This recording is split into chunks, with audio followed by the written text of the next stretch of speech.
Ocarina of Time 4K Remake in development? Hello there, Commonwealth Ronnie.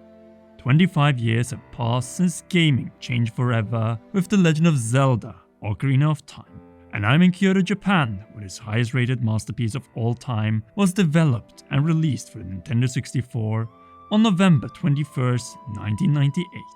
Now, however, the first 3D Zelda might once again be worked with, but this time to launch as part of a potential generational or maybe even multiple generational project like no other. So be sure to leave a like, subscribe and press that notification bell.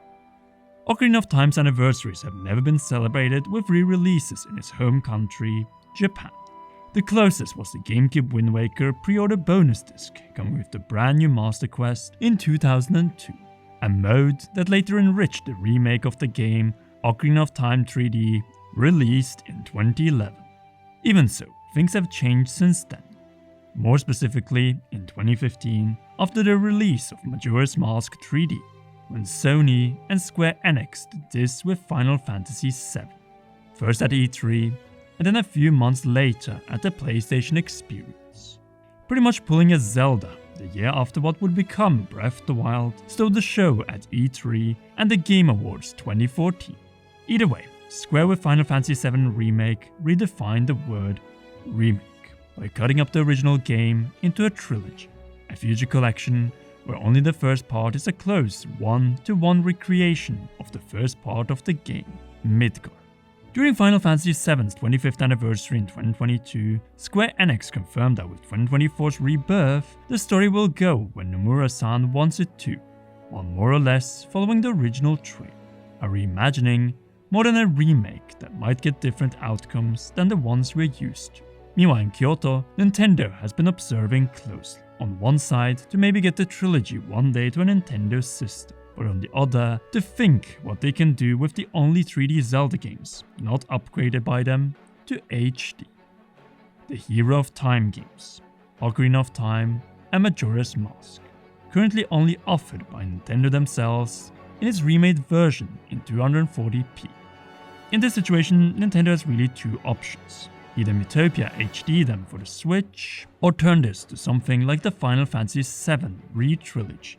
But the one who brought this idea up to me during our discussion was none other than Roger Space. I think we are going to get a remake of a classic Zelda game done in the Breath of the Wild Tears of the Kingdom engine. That's what I think we're going to get. Because if you look at what they're going to do for the Zelda live action movie, and question which of these games they're going to adapt in terms of like the classic stories, right? It's got to be something that has Ganondorf, Zelda, and Link, right? You have to have those three. And I think if they do end up doing something and you historically look, and obviously they already did a remake of it on the 3DS, but I think a fully HD Breath of the Wild engine version of Ocarina of Time would like break the internet if for an anniversary. I mean, I'm gonna be honest and say it straight out, this would be Nintendo's Final Fantasy VII Remake trilogy. Totally. Absolutely. Nintendo's first two 3D Zelda games turned into an upscaled 4K trilogy. Not only that, in the open world format, they're in a smaller and more compact size, between the Era of the Wild and Twilight Princess Hyrule, one that starts with honoring Ocarina of Time and its hero with its last and ultimate expanded version, where we finally might find the missing cut-down content, specifically the Light Temple, and then followed by a similar treatment for Majora's Mask a few years later down the line, both remade and partially reimagined in upscaled 4K, securing the legacy of all the pre-Breath and Tears 3D Zelda games by preserving them in high definition or upscaled 4K. And after the two first already existing games, complete the trilogy with none other than the title that we first brought up on the day of Zelda's 35th anniversary in 2021, a third and final game where we play as the Hero of Time, not only receiving sword-wielding combat and technique lessons from his shade or lingering spirit. The title that will connect Majora with Twilight Princess. Yes indeed, a brand new installment to the franchise, but one that will most likely come out after 2030. That is to say, after Tears of the Kingdom's open-air successor. A game that might usher in a new era and division in the Zelda series, where we have two kinds of open world Zelda.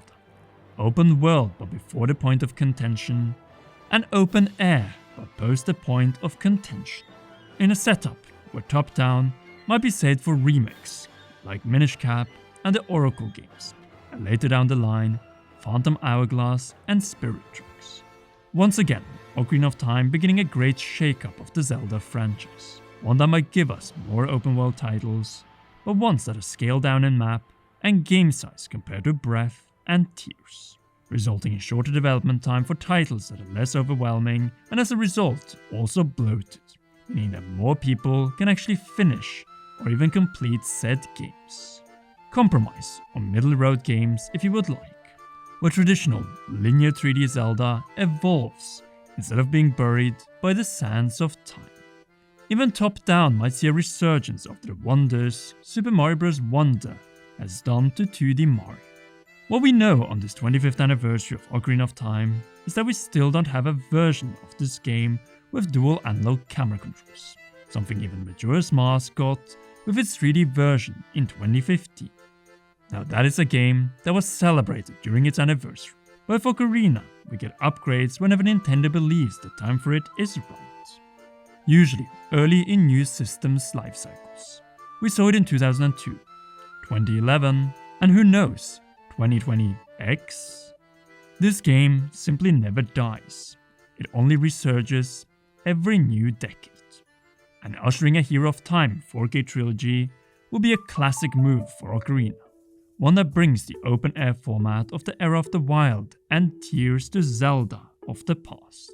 First to remake, and then to create something brand new to conclude the story that we all want to see the end to.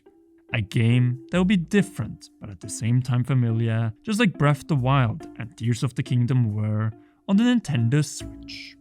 A new open-world Zelda trilogy with a classic hero, but with only one brand new game, manageable for the Zelda team and very profitable for Nintendo.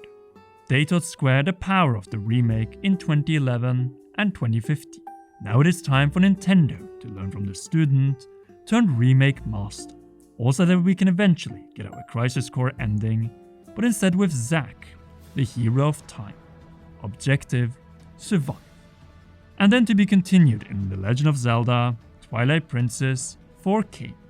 Another possibility on Nintendo's new system. Perhaps the game where Link finally speaks following the horror he has been through. After all, the Hero of Time might have an official voice with lines after The Legend of Zelda live-action movie, but with possible options for the 40th anniversary of The Legend of Zelda in 2026. A connection which starts and ends with Ganon, who cursed the Hero of Time's life and afterlife, thanks to the unexplored Gerudo-Hylian War and its aftermath. As subject and storyline for a potential future Hyrule Warriors title, and cutscenes for the final Hero of Time game taking place after the Triforce of Power saved Ganondorf's life at Arbiter's grounds. An adult Hero of Time in the child timeline, and likely Princess Zelda, filling the biggest hole in the old Zelda timeline by far. But what do you think? Could Nintendo take the business opportunity Square Enix has gone all in with? Final Fantasy VII Remake and Cloud. But in their case, with the Hero of Time, starting with Ocarina of Time. Sound off in the comment section down below. If you haven't already, then be sure to leave a like, subscribe and press that notification. Last but not least, a big thanks to all of you for watching and to all of our patreon.com/CommonRealm patrons. You rock, and let's celebrate that the Hero of Time and Ocarina of Time have been with us for over 25 years.